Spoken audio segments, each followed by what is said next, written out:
ಅದೇ ತುಂಬ ಗಾಸಿಪ್ಗಳು ಕೇಳ್ಪಟ್ಟೆ. ಅದೇ ಒಂದು ದುಡ್ಡು ಕೊಟ್ಟು ಹೀರೋ ಆಗಿದ್ದಾನೆ ಅಂತ ಏನೋ ಕೇಳ್ಪಟ್ಟೆ.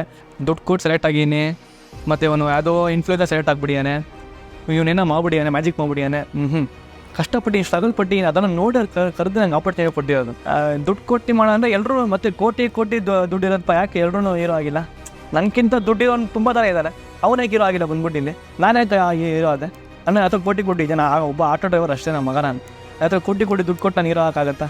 ಅದು ಇಂಥ ಪ್ರೊಡಕ್ಷನಲ್ಲಿ ಇನ್ನು ಎಲ್ಲರೂ ಜನಗಳು ಕಾಯ್ತಿದ್ದಾರೆ, ಈ ಪ್ರೊಡಕ್ಷನ್ ವರ್ಕ್ ಮಾಡಬೇಕು, ನಾನು ಚಾನ್ಸ್ ಸಿಗಬೇಕಿಲ್ಲ ಅಂತ ಎಷ್ಟೊಂದು ಜನ ಕಾಯ್ತಿದ್ದಾರೆ.